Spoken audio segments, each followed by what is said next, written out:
Continuing the story of Reb Eliyahu, from where we left off, Reb Eliyahu had traveled all the way to Pinsk.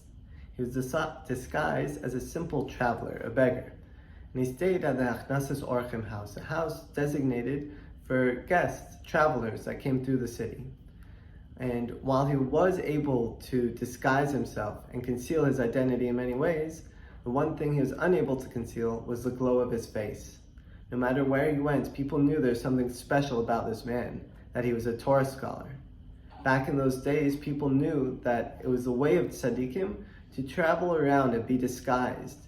Most people would never know their names, but they knew one thing, that these people were scholars.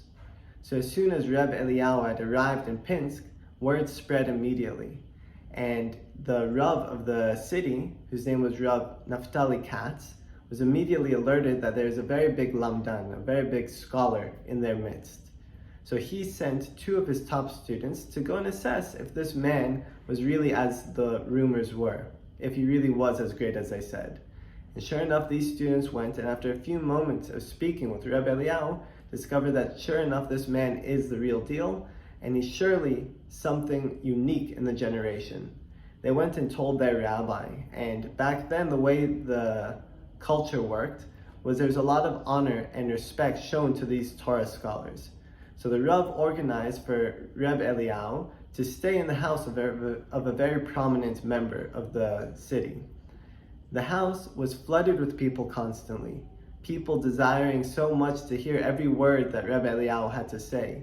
And while they never knew his name, they could see that this man was the real deal, that there's something unique and special about his teachings and the wisdom he had to share.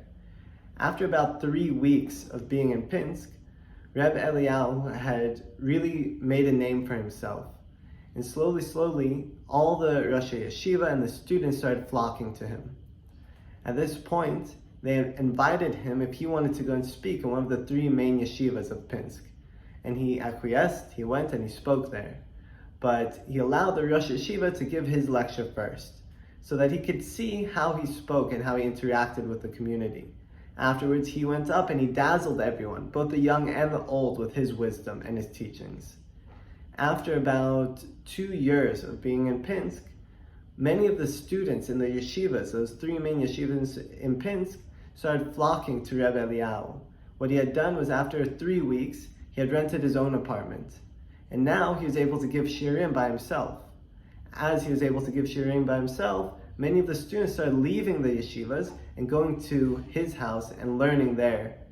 And what happened was, many of these students became devout followers of Reb Eliyahu, and they realized that his derech of limud, of learning, was very much focused on Kabbalah. And at this point, all the Rosh Yeshivas were kicking themselves. They thought, so many of these people have grown up fighting against Kabbalah, thinking that Kabbalah will never make its way into this community, into this town, into this city. But it had crept in under their noses, under the guise of this man, this wanderer. And so they didn't know what to do, because as much as they tried to oppose it, it just helped him get more students. Every day his followers would grow more and more and more. The students would leave the yeshivas, and every time they tried to oppose it, the students would fight back. After 2 years, he had established his own yeshiva in Pinsk. And now it was rampant. All the students were going to Reb Eliyahu and studying the ways of Kabbalah.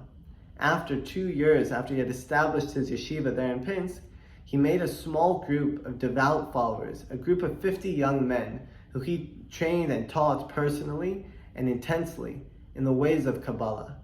It came to be that these 50 went to spread the ways of Kabbalah all around the world.